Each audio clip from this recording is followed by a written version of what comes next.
내가 이렇게 된 건 다 엄마 탓이에요.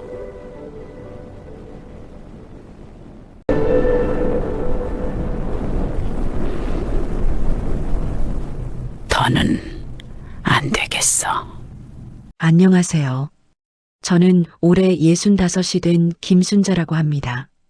평생을 아들 민준이 하나 잘 키우는 것에만 모든 것을 바쳐 살았습니다. 없는 살림에도 대학 보내고 결혼시키고 그게 제 인생의 전부라고 믿었죠.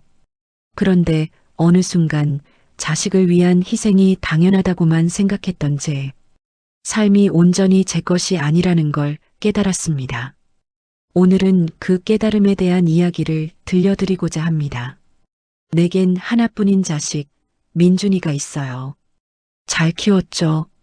정말이지 없는 형편에 허리띠 졸라매서 대학교 보내고 남들 하는 만큼 결혼도 시키고 그땐 그게 내 인생의 전부인 줄 알았어요. 자식이 잘 되는 게 부모의 보람이라고 그렇게 배웠고 그렇게 믿었으니까요. 민준이가 어릴 때부터 워낙 영특하고 야무져서 기대도 컸어요. 착한 아들이었죠. 적어도 겉보기엔요. 남편이 돌아가시고 나서는 민준이가 나한테 더 자주 연락했어요. 처음엔 걱정돼서 그런 줄 알았죠. 엄마 괜찮아요? 외롭진 않아요? 하면서요. 근데 어느새부턴가 전화기 너머 목소리에는 항상 뭔가를 바라는 기색이 서려 있었어요. 처음엔 자잘한 부탁들이었죠. 엄마, 이번에 급하게 돈이 좀 필요한데 잠깐만 빌려주세요. 바로 갚을게요. 혹은 손주 학원비가 너무 올라서 그런데 엄마가 좀 도와주실 수 있을까요? 그럴 때마다 내 주머니를 뒤적였어요. 없는 살림에 쌈짓돈 모아놓은 거, 남편이 남겨준 얼마 안 되는 퇴직금. 그걸 조금씩 빼서 보내줬죠. 그때마다 민준이는 엄마 덕분에 살아요. 역시 엄마밖에 없어. 하면서 고맙다고 했어요. 난 그 말 한마디에 또 힘든 걸 잊고 흐뭇해했죠.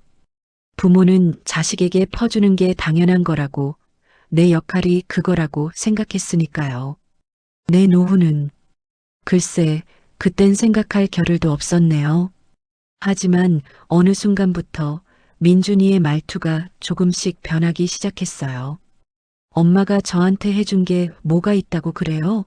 라든지 엄마 아니면 누가 날 도와줘요? 같은 말을 서슴없이 내뱉었죠.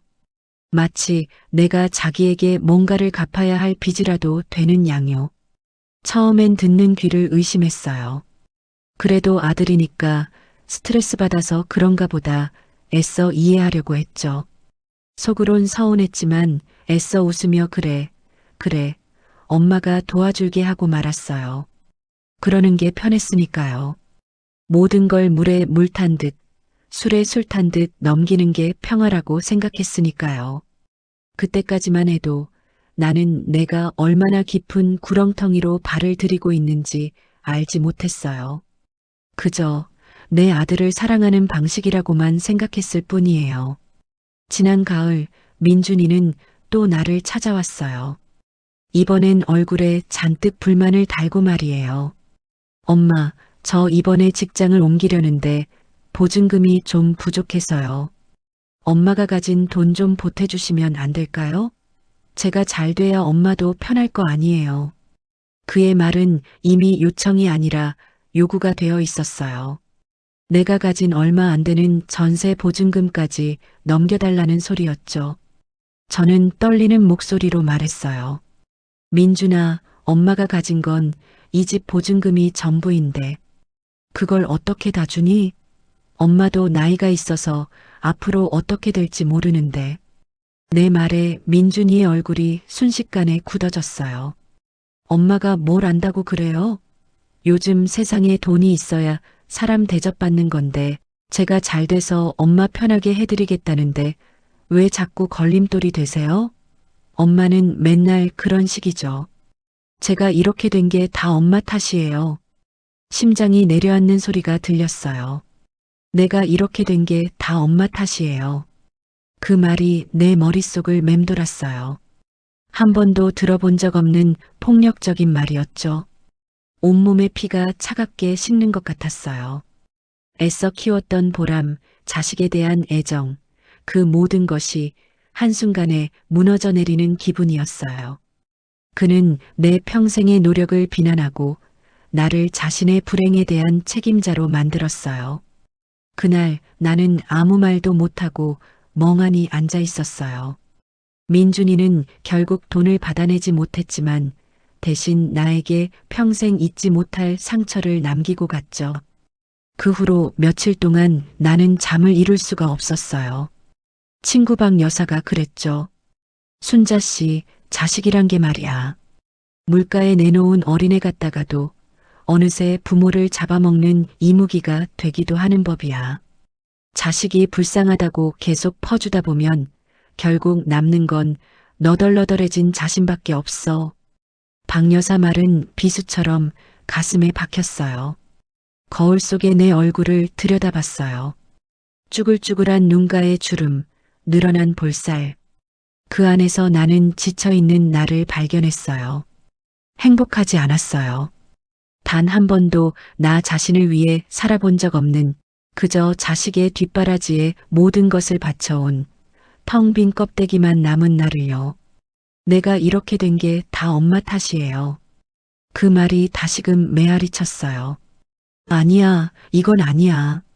내가 왜 이런 말을 들어야 하지? 나는 무엇을 잘못했는가? 아니, 내가 무엇을 잘못해서 이런 취급을 받아야 하는가? 분노와 함께 알 수 없는 자각이 솟아올랐어요. 내 삶이 이대로는 안 된다는 깨달음이었어요. 며칠 밤낮을 고민했어요. 박 여사는 자기 아들이 매번 용돈을 요구하고 안 주면 연락도 안 했다고 했어요. 그러다 어느 날 박 여사가 단호하게 말했대요. 아들아, 이제 엄마도 엄마 인생을 살아야겠다. 내 인생은 내가 책임져야지. 처음엔 난리가 났죠. 불효막심한 자식 취급하며 난리를 피웠지만 박 여사는 그 선을 지켜냈대요. 그리고 지금은 오히려 아들이 가끔 안부 전화도 하고 예전처럼 돈 얘기를 꺼내지 않는다고 했어요. 박 여사의 이야기는 내게 작은 불씨가 되었어요. 나도 변해야 해. 내 삶을 지켜야 해. 하지만 지난 세월 자식에게 모든 것을 맞춰 살던 내가 과연 그렇게 할 수 있을까? 가슴이 미어지는 것 같았어요. 아들이 나를 버리면 어쩌지? 나이가 들어 홀로 남겨지면? 수많은 두려움이 나를 덮쳤지만 동시에 이대로는 더 이상 못 산다는 절박함이 더 컸어요. 하루는 민준이에게 전화가 왔어요. 언제나처럼 능글맞은 목소리였죠. 엄마, 저번에 말씀드렸던 사업 아이템 말인데요. 이게 진짜 대박이 터질 것 같아요. 마지막으로 조금만 더 투자하시면. 심장이 쿵쾅거렸지만 목소리에는 단호함을 실으려 애썼어요. 민준아. 내 목소리가 떨리는 것을 느꼈지만 억지로 잡았어요. 엄마는 이제 내 사업에 더 이상 돈을 대줄 수 없어. 민준이는 놀라움과 짜증이 섞인 목소리로 말했어요. 네. 엄마 갑자기 왜 그러세요? 저번에 그렇게 말씀드렸잖아요. 엄마도 저 잘 되는 거 보셔야 기분 좋잖아요. 저는 숨을 고르며 말했어요. 엄마가 너 잘 되는 거 바라는 건 당연하지. 하지만 내 인생도 중요해. 이제 엄마도 엄마를 위해 살아야겠다고 생각했어. 더 이상은 내 돈줄이 될 수 없어. 그리고 너도 내 인생은 내가 책임져야지. 엄마가 언제까지 너한테 끌려다닐 순 없는 노릇이야. 민준이는 격앙된 목소리로 말했어요. 엄마 지금 저보고 알아서 살라는 소리예요? 제가 이렇게 된 게 다 엄마 탓이라면서요? 엄마가 저한테 해준 게 뭐가 있다고 지금 와서 이러세요? 엄마 변했어요. 어떻게 나한테 이럴 수가 있어요? 저는 두 눈을 질끈 감았다 떴어요. 목소리는 여전히 떨렸지만 전보다 단단해졌어요. 민준아, 엄마가 너에게 해준 건 내 젊음과 사랑과 희생이었어. 이제 더 이상은 줄 게 없어. 그리고 엄마도 엄마 인생을 살고 싶어. 내가 날 미워하든 욕하든 이제는 괜찮아. 엄마는 나를 지켜야겠어. 전화가 끊어졌어요. 손에 땀이 흥건했어요. 눈물이 터져 나왔지만 신기하게도 후련한 기분도 함께 밀려왔어요. 마치 수십 년 묵은 체증이 내려가는 듯한 차가운 겨울바람이 창문 틈으로 스며들었지만 더 이상 춥지 않았어요. 그날 이후 민준이는 한동안 연락이 없었어요. 핸드폰 화면에 아들의 이름이 뜨지 않는 날들이 이어졌죠.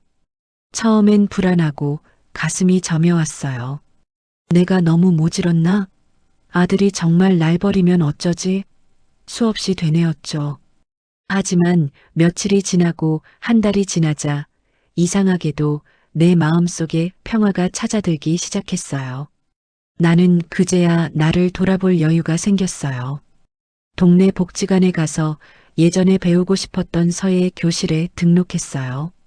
오랜만에 붓을 잡으니 떨리는 손끝에서 먹물이 번지는 게 그렇게 좋을 수가 없었죠. 이웃 할머니들과 함께 점심도 먹고 이야기도 나누면서 웃을 일도 많아졌어요. 나는 내가 그동안 얼마나 억눌려 살았는지 깨달았어요. 내 삶이, 이 작은 아파트가 내 것이 되어 돌아온 기분이었죠. 어느 날 민준이에게 짧은 메시지가 왔어요. 엄마, 잘 지내시죠? 저도 잘 지내요. 더 이상 돈 이야기는 없었고 비난도 없었어요. 무뚝뚝한 메시지였지만 내겐 큰 의미였어요. 완벽한 화해는 아니었지만 더 이상 아들의 요구와 나의 희생으로 이루어진 불안한 평화는 아니었으니까요. 여전히 민준이에게 미안한 마음이 들 때도 있어요. 하지만 이제 나는 알아요. 나를 지키는 것이 곧 자식을 더 사랑하는 방법일 수도 있다는 것을요. 부모도 한 인간이라는 것을, 존중받을 권리가 있다는 것을요. 거울 속에 나는 여전히 주름이 가득했지만 눈빛만큼은 예전보다 훨씬 단단하고 평온해 보였어요. 겨울이 깊어가고 있지만 내 마음속엔 따뜻한 봄 햇살이 가득한 것 같아요.